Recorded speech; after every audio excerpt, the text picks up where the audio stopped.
बिस्मिल्लाहिर्रहमानिर्रहीम। अस्सलाम वालेकुम students, I hope you are well. So जिस तरह से हम बायोलॉजिकल मॉलिक्यूल को कंप्लीट करने में लगे हैं, ठीक है, वन शॉट, सॉरी टू से कि शॉर्ट वीडियोस अपलोड हो पा रही है बेटे। यहाँ पे मोबाइल का इशू है, स्पेस का इशू है, मैं खुद भी तंग आ गई हूँ। आप यकीन करें, आधे घंटे का लेक्चर मुझे अपलोड करना पड़ता है और मैं यहाँ 2 घंटे बैठी हुई होती हूँ। क्यों? क्योंकि वो 8-8 मिनट की वीडियो बन रही है। अब वो अपलोड होगी तो उसको डिलीट करूँगी, देन 8 मिनट की वीडियो बनाऊँगी। बहुत ज़्यादा जो है ना, एक मैं क्या बोलूँ, अपने मोबाइल से तंग आ चुकी हूँ मैं। ठीक है, सो सॉरी, एक तो मेरा बहुत ज़्यादा टाइम इसमें कंज्यूम हो रहा है। आप लोग को वो समझ नहीं आ रही कि मैं कितना ज़्यादा फेस कर रही हूँ। ठीक है, सो बेटे मैंने न्यूक्लिक एसिड का इंट्रोडक्शन बता दिया था, ठीक है, न्यूक्लियोसाइड, न्यूक्लियोटाइड और ठीक है ये सब बता दिया था। अब मैं बेसिकली न्यूक्लिक एसिड का क्या बताने जा रही हूँ, स्ट्रक्चर ऑफ न्यूक्लियोटाइड बताने जा रही हूँ, जो कि ऑलरेडी मैं एक्सप्लेन कर चुकी हूँ। तो बेटे नाइट्रोजनस बेसिस वेदर प्यूरिन। अब जिस तरह से मैंने कहा कि बेटे न्यूक्लियोटाइड जो है वो किस तरह से बनता है, पेंटोज शुगर होती है, उसके साथ नाइट्रोजन बेस होता है और फॉस्फोरिक एसिड होता है। इन तीनों के मिलने से क्या न्यूक्लियोटाइड का स्ट्रक्चर बनता है। अब नाइट्रोजन बेस आप पूछेंगे मैम नाइट्रोजन बेस कौन सी, तो बेटे नाइट्रोजन बेस जो है ना, एक प्यूरीन्स होती है और दूसरी पायरामिडीन्स होती है। जो प्यूरीन्स होती है वो एडेनिन और गोनिन होती है, ठीक है, और जो पायरामिडीन होती है वो थाइमोसिन, यूरेसिल और साइटोसिन होती है। ये आपको पता होना चाहिए, एमसीक्यू में आ जाते हैं कि प्यूरिन कौन सी है, तो आपको पता होना चाहिए एडोनिन और गोनिन, ठीक है, A+G, और पायरामिडीन T और U, ठीक है, थाइमोसिन और यूरेसिल। थाइमोसिन किस में होती है, यूरेसिल किस में होती है, जल्दी से कमेंट ड्रॉप करें। और साइटोसिन, ठीक है, आर अटैच टू C1। ये आपको बता चुकी हूँ कि नाइट्रोजन बेस जो है किस पे अटैच होती है, कार्बन नंबर 1 पे, ठीक है, किसके, पेंटोज शुगर की। ये ऑलरेडी मैं बता चुकी हूँ, पहले वाला लेक्चर जाके देख लीजिएगा। Phosphoric acid is attach to the carbon number 5 pentose sugar, और ये बता चुकी जो फॉस्फोरिक एसिड होता है वो कार्बन नंबर 5 पे, पेंटोज शुगर कार्बन नंबर 5 पे अटैच होता है, ठीक है। OH group at 3 end of sugar. अब जो OH ग्रुप होता है, जो हाइड्रोक्सिल ग्रुप होता है ना, एट 3 एंड ऑफ शुगर, मतलब जो शुगर है ना उसके 3 एंड पे क्या होता है and attach with phosphate group of 5 and, मतलब ये 3 to 5 एंड चल रहा होता है। अगर मैं आपको ड्रॉ करके दिखाऊं, देखिए अगर मैं आपको ड्रॉ करके दिखाऊं तो ये जो है OH ग्रुप जो होता है ना, 3 एंड ऑफ शुगर, मतलब ये शुगर है, ठीक है। अब इसका जो है ये 3 एंड है, इसका जो ये OH ग्रुप आपको नजर आ रहा है ना, ये ठीक है। अगर मैं दोबारा से, क्योंकि मैंने वो, ये 3 एंड है और इस पे OH ग्रुप है, तो अब ये OH ग्रुप, ठीक है, जो कि पेंटोज शुगर के पेंटोज शुगर पे जो OH ग्रुप है जो 3 एंड पे, ये ठीक है, ये अटैच होता है किससे, फॉस्फेट ग्रुप ऑफ 5 एंड। एक दूसरा पेंटोज शुगर होगा, ठीक है, और उसके कार्बन नंबर 5 पे पेंटोज शुगर होगी। जिस तरह से ये ऊपर, फॉर एग्जांपल इसको अगर मैं नीचे ले आऊँ तो इस फॉस्फेट ग्रुप पे क्या होगा, ये अटैच होगा, इसके साथ ये अटैच होगा 5 एंड ऑफ अंदर न्यूक्लियोटाइड, और कौन सा बॉन्ड होगा, फॉस्फोडाइस्टर बॉन्ड। तो इस तरह से 3 एंड टू 5 एंड 3 एंड जो है OH ग्रुप जो होता है पेंटोज शुगर का, ठीक है, वहाँ के 3 एंड से, और जो नेक्स्ट न्यूक्लियोटाइड होता है फॉस्फेट ग्रुप के 5 एंड से जो है अटैचमेंट होती है। उस तरह से जो है लिंकेज बनती जाती है न्यूक्लियोटाइड की टू न्यूक्लियोटाइड। कौन सा बॉन्ड होता है, फॉस्फोडाइस्टर बॉन्ड होता है, ठीक है, ये आपने याद रखना होगा। इसी तरह से यहाँ पे भी दिखाया हुआ है जो मैंने आपको समझा दिया। अच्छा, इसी तरह से अगर मैं आपको बताऊँ कि अब ये जो है nicotine amide adenine di nucleotide, और एक होता है एडेनिन ट्राइफॉस्फेट, ये जो है क्या है, ATP, तो आपको पता है कि क्या है, एनर्जी करेंसी है, ठीक है। और ये जो है क्या है, निकोटीन एडेनिन डाइन्यूक्लियोटाइड। अगर मैं यहाँ पे बताऊंगी, देखिए ये राइबोज शुगर है। अब आपको देख लिया कि बेटा ये राइबोज शुगर है, तो आप पेंटोज शुगर, जिस तरह से मैंने कहा कि न्यूक्लियोटाइड में क्या होती है, एक पेंटोज शुगर होती है और नाइट्रोजनस बेस होती है, और क्या होता है, फॉस्फोरिक एसिड होता है। तो अब यहाँ पे राइबोज लिखा हुआ है, तो मैंने आपको बताया था कि बेटे पेंटोज शुगर राइबोज कब होगी, जब किसकी बात हो रही हो, मतलब पेंटोज शुगर राइबोज कब होगी, जब RNA की बात हो रही हो, ठीक है। तो इसका मतलब यहाँ पे RNA की बात हो रही है, ठीक है। उसके साथ देखिए ये क्या है, फॉस्फेट लगा हुआ है, और फर्स्ट कार्बन पे एडेनिन मीन नाइट्रोजनस बेस लगी हुई है, ठीक है। तो ये इस तरह से ये स्ट्रक्चर बता रहे हैं। अच्छा, फॉस्फेट अगर आप देखें तो कितने हैं, ट्राइफॉस्फेट है, देखिए 1 2 3। तो इस वजह से ये एडिनोसिन ट्राइफॉस्फेट है, एडेनिन नाइट्रोजनस बेस लगी हुई है, ये राइबोज शुगर है, और इसके फर्स्ट कार्बन पे एडेनिन नाइट्रोजनस बेस लगी हुई है, और 3 फॉस्फेट लगे हुए हैं। तो इस वजह से 3 है तो ट्राइफॉस्फेट और एडेनिन है, तो एडेनिन ट्राइफॉस्फेट। तो इस तरह से ये आता है। इस तरह निकोटीन अमाइड एडेनिन डाइन्यूक्लियोटाइड, वहाँ पे 2 न्यूक्लियोटाइड होंगे, ठीक है, इसी तरह से होगा, ठीक है। सो ये सब मैंने बता दिया, आई होप कि आप लोग समझ गए हो, ठीक है। नाइट्रोजनस बेस का पता होना चाहिए, प्यूरिन्स होती है, 2 तरह की होती है, प्यूरिन्स पायरामिड। प्यूरिन्स कौन सी होती है, एडेनिन गोनिन, और पायरामिडीन्स कौन सी होती है, ठीक है, थाइमोसिन और यूरेसिल और प्लस साइटोसिन। अच्छा, थाइमोसिन और यूरेसिल, इसमें भी फर्क आ जाता है। जिस तरह से मैंने बताया था कि पेंटोज शुगर में राइबोज होती है RNA में, और DNA में होती है क्या, डीऑक्सीराइबोस। इसी तरह से ये जो पायरामिडीन्स की जो ये दो नाइट्रोजनस बेस है थाइमोसिन और यूरेसिल, जो यूरेसिल होती है ये आरएनए में होती है और जो थाइमोसिन होती है डीएनए में होती है, ठीक है। तो ये बात आपको पता होनी चाहिए, ठीक है। और बाकी मैंने बता दिया कि फॉस्फोरिक एसिड जो है वो 5 कार्बन नंबर 5 पे होता है और नाइट्रोजन बेस कार्बन नंबर 1 पे होती है, और फॉस्फोडाइस्टर बॉन्ड बनता है वो 3n2 5n बनता है। 3n जो OH ग्रुप होता है पेंटोस शुगर का, और फॉस्फोरिक एसिड पे जो फॉस्फेट ग्रुप होता है 5n पे, वहाँ से जो है इस तरह से फॉस्फेट OH ग्रुप के साथ फॉस्फोडाइस्टर बॉन्ड होता है 3n2 5n, ये चलता रहता है।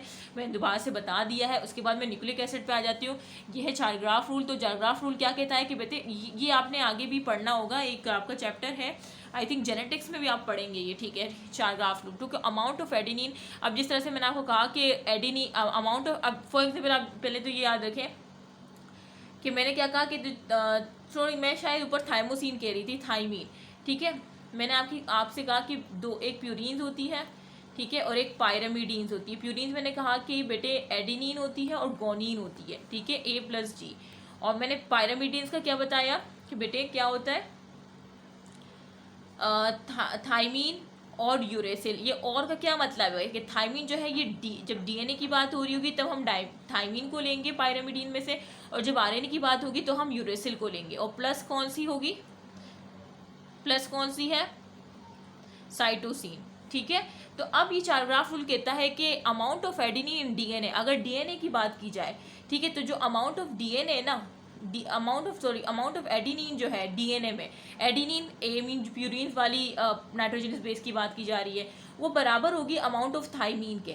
मतलब जितनी एडिनिन होगी, जितनी मतलब फॉर एग्जांपल डीएनए की बात की जा रही है, तो डीएनए में जितनी अमाउंट एडिनिन नाइट्रोजनस बेस की होगी उतनी अमाउंट थाइमीन की होगी। क्योंकि आपको पता है कि डीएनए की बात हो रही है तो थाइमीन को ही लेंगे ना। अगर मैं कलर चेंज करूँ तो इसको लेंगे ना, डीएनए की बात हो रही है डीएनए, तो जितनी अमाउंट एडिनिन नाइट्रोजनस बेस की होगी उतनी अमाउंट थाइमीन की होगी, और जितनी अमाउंट गोनिन की होगी, ठीक है, उतनी अमाउंट क्या होगी, साइटोसिन की होती है, ठीक है। ये हमारा चारग्राफ रूल कहता है। ये आ सकता है एमसीक्यूज में कि amount of adenine is equal to amount of which, तो आपको पता होना चाहिए थाइमीन, ठीक है। एक प्यूरीन्स पायरामिडीन से का ये रिलेशन है, ठीक है। अच्छा, उसके बाद जो है ये तो मैंने आपको बता दिया।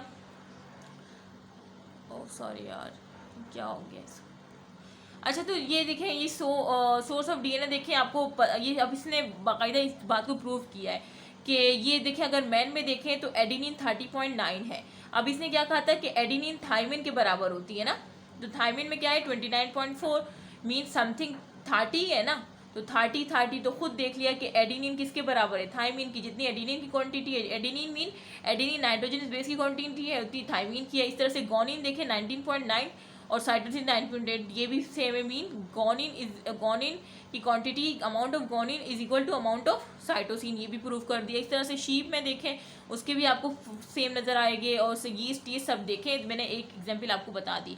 उसके बाद म्यूकिन वेल्कियंस एंड रॉसलैंड फ्रैंकलिन क्या डिस्क्राइब करता है, इसने डिस्क्राइब की x ray diffraction analysis of DNA.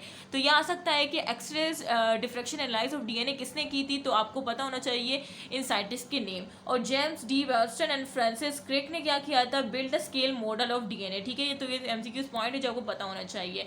अच्छा, उसके बाद आते हैं हम डीएनए और आरएनए में डिफरेंस, ठीक है। वैसे मैंने डिफरेंस तो साथ साथ बता ही दिया है, लेकिन फिर भी मैं बता देती हूँ, ठीक है। अब बेटे अब हम काफ़ी डिटेल में डीएनए और आरएनए जो मैं साथ साथ पहले बता रही थी ना, अब मैंने उसको एक चार्ट में कर दिया है, ठीक है। तो ज़रा होशो हवास में रहिएगा अपने।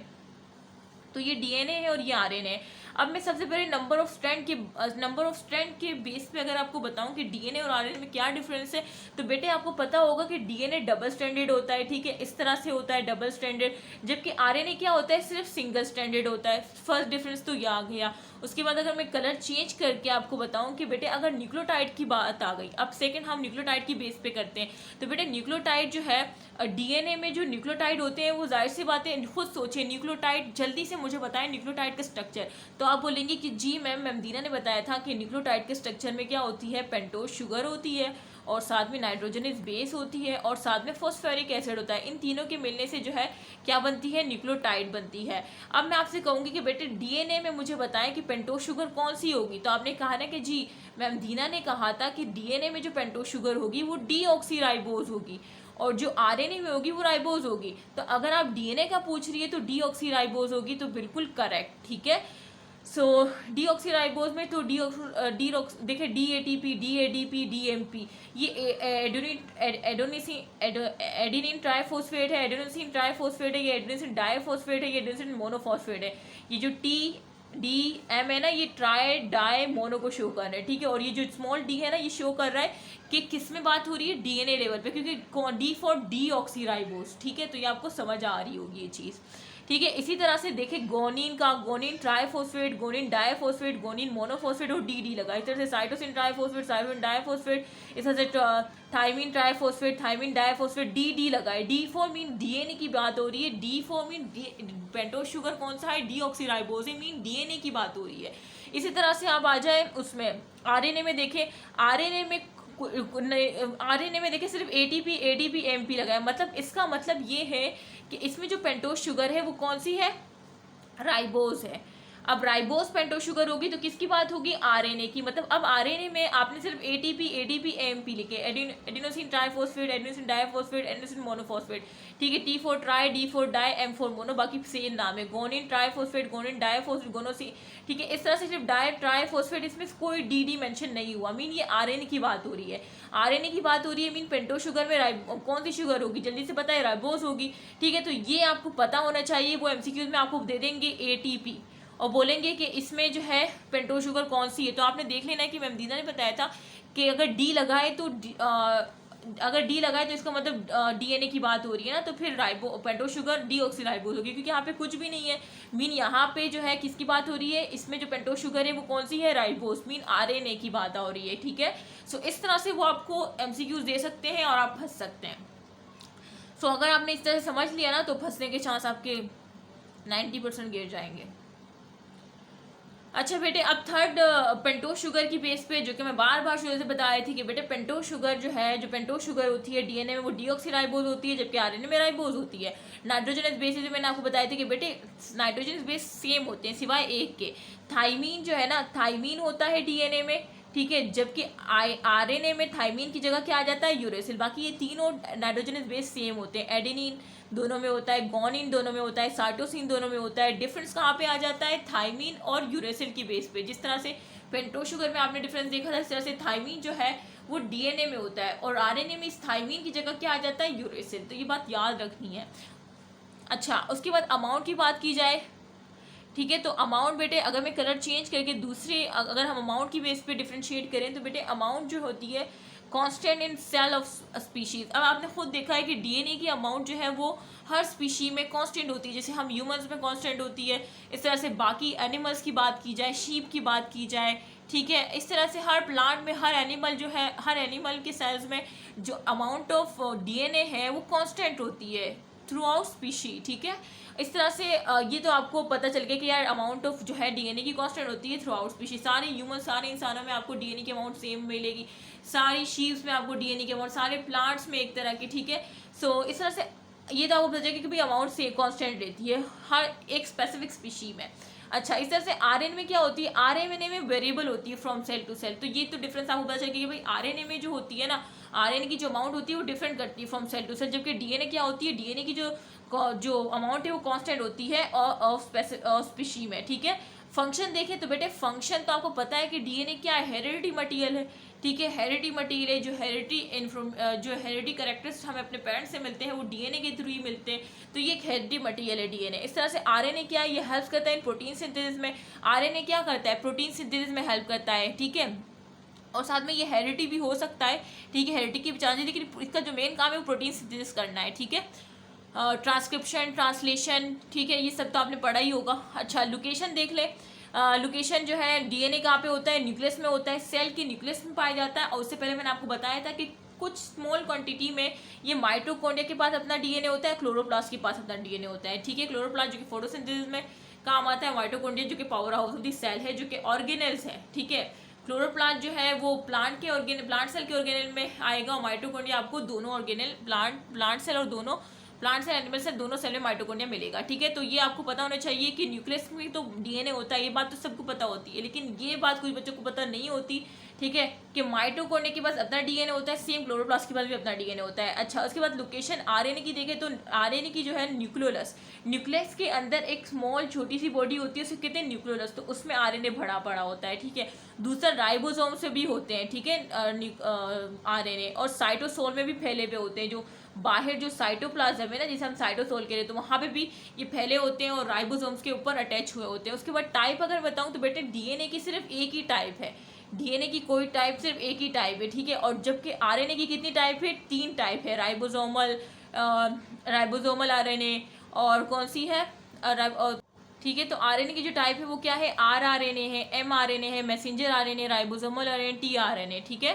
तो ये सारी 3 टाइप्स है। तो अब हम फर्दर देखते हैं।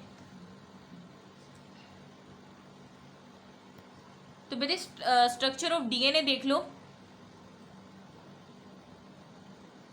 डीएनए जिस तरह से मैंने आपको बताया कि बेटे डबल स्ट्रैंडेड होता है, ये आप देख रहे होंगे कि ये क्या है, डबल स्ट्रैंडेड है। ठीक है, both strand are antiparallel, आप देख रहे होंगे कि दोनों स्ट्रैंड क्या है, एक दूसरे के एंटी पैरेलल है, and coil around each other, क्या है, कॉइल्ड हो रहे हैं एक दूसरे के। ठीक है, और आपको पता है जिस तरह से मैंने बताया कि भाई एडेनिन, जैसे चारग्राफ रूल ने आपको बताया कि भाई जितने एडेनिन की अमाउंट होगी उतनी क्या होगी, थाइमीन की होगी, और जितनी गोनिन की होगी उतनी साइटोसिन की होगी। ये बात तो आपको पता है, लेकिन एक दूसरी बात जो आपको बतानी कि बेटे एडेनिन और थाइमीन के बिटवीन डबल बॉन्ड होता है, जबकि गोनिन और साइटोसिन के दरमियान ट्रिपल बॉन्ड होता है। ये पूछ लेते हैं एमसीक्यूज में, और बच्चे जवाब देने पे ना जवाब नहीं दे पाते, तो बेटे ये आपको पता होना चाहिए, और मैं दिखाती भी हूँ आपको।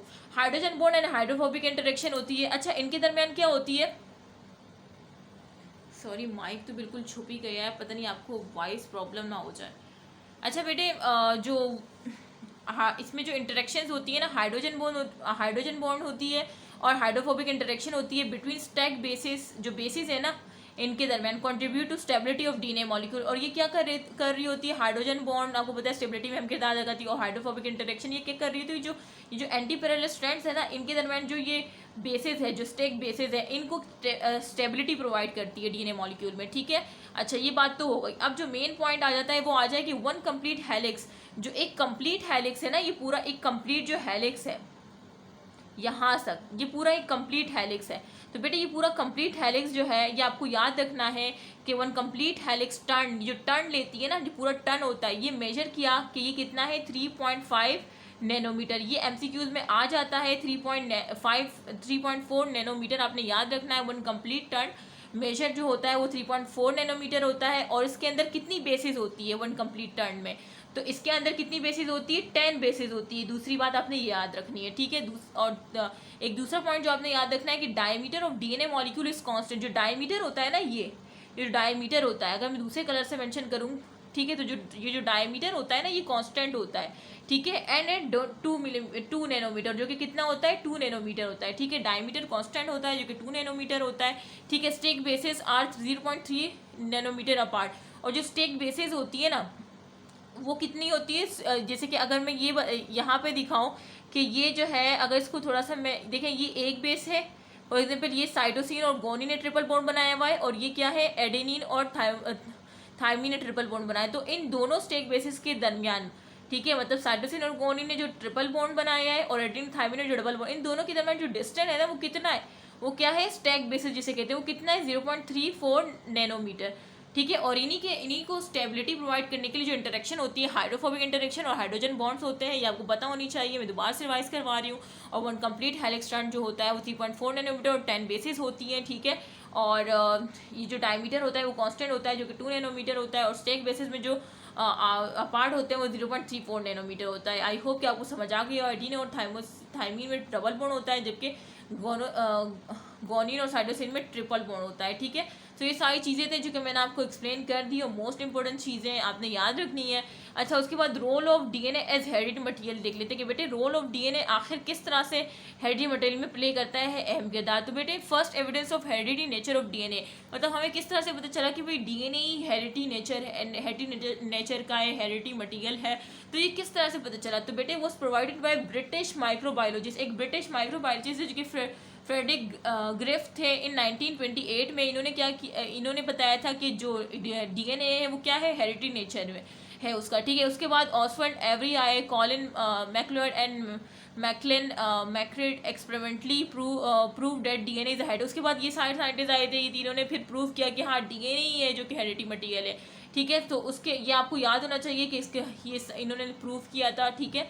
उसके बाद आता है Alfred Hershey and Martha Chase provide final evidence. इन्होंने फिर फाइनल एविडेंस बता दिया अबाउट डीएनए कि वही हेरिडिटी मटेरियल है, और उसको किसका यूज़ किया, रेडियो आइसोटोप्स। और ये आप पढ़ेंगे आई थिंक बायोटेक्नोलॉजी का आपका चैप्टर है शायद, वो तो एमडीकेट में इंक्लूड नहीं है। सो आपने फर्स्ट ईयर में तो पढ़ा ही होगा ना कि वो रेडियो आइसोटोप्स का इन दो साइंटिस्ट ने यूज़ किया था, P32। अच्छा ये पता होना चाहिए कि P32 और S35, ठीक है। यहाँ पे जो मैं बता रही हूँ वो याद कर लें कि फॉस्फोरस 32 और S35 ये यूज़ किया था इन्होंने रेडियो आइसोटोप्स प्रूफ एविडेंस देने के लिए कि डीएनए ही हेरिडिटी मटेरियल है, ठीक है, और for DNA and protein respectively, ठीक है। सो ये आपको ये आइसोटोप्स पता होने चाहिए, रेडियो आइसोटोप्स ये आ जाते हैं। अच्छा अब देख लें, अब मैं वो जो मैंने आपको स्टार्ट में बताया था ना कि बेटे आरएनए की जो है ना, आरएनए की फर्दर कितनी टाइप से, 3 टाइप से मैंने आपको बताया था ना। तो मैंने आपसे कहा था कि बेटे वो मैं आखिर में आपको बताऊंगी। तो बेटे वो मैं बता रही हूँ कि आरएनए की कौन सी है, मैसेंजर आरएनए है, ठीक है, ट्रांसफर आरएनए है, ट्रांसफर आरएनए है, और राइबोसोमल आरएनए है। तो परसेंटेज देखें 3 से 4% mRNA होता है, 10 से 20% ट्रांसफर आरएनए होता है, और 80% राइबोसोमल आरएनए होता है। तो अब अगर मैं एमसीक्यूज में दूं कि most percentage in which type of RNA, तो आप कौन सा एमसीक्यूज करेक्ट करेंगे, जल्दी से बताएं आप कौन सा करेंगे, आरएनए, क्योंकि इसकी सबसे ज़्यादा परसेंटेज है, 80% ये पाया जाता है। उसके बाद जो है ट्रांसफर आरएनए, उसके बाद सबसे कम जो है मैसेंजर आरएनए की परसेंटेज है। तो ये आपको पता होनी चाहिए, यही इसी तरह से एमसीक्यूज आते हैं। उसके बाद अगर मैं लेंथ की बात करूँ तो बेटे messenger RNA depends upon length of protein to be synthesized. जो मैसेंजर आरएनए होता है ना, जो मैसेज लेकर आता है डीएनए, ठीक है, टू मैसेंजर आरएनए, वो क्या होता है, उसका जो मैसेंजर आरएनए की जो लेंथ है ना, वो डिपेंड करती है कि भाई depends upon the length of protein to be, वो मतलब जो मैसेंजर आरएनए की जो लेंथ है ना, अब आप बोलेंगे जो मैसेज लेकर आ रहा है मैसेंजर आरएनए डीएनए से, अब वो जो डीएनए उसे कह रहा है कि भाई इतनी बड़ी प्रोटीन बनानी है, तो वो उतनी बड़ी लेंथ का होगा ना जितनी बड़ी प्रोटीन डीएनए ने कहा है मैसेंजर आरएनए को, भाई तुमने इतनी प्रोटीन बनानी है, इतनी लेंथ की बनानी है, तो वो उतनी ही लेंथ का होगा। मतलब जो मैसेंजर आरएनए की जो लेंथ है ना, मैसेंजर आरएनए की जो लेंथ है, जो मैसेंजर आरएनए की जो लेंथ है, ये किस पे डिपेंड करती है, डिपेंड करती है कि भाई डीएनए से उसको जो मैसेज मिला है ना, वो कितनी बड़ी प्रोटीन बनाने का मिला है। अगर छोटी प्रोटीन बनाने की मिला है तो उसकी लेंथ छोटी होगी, अगर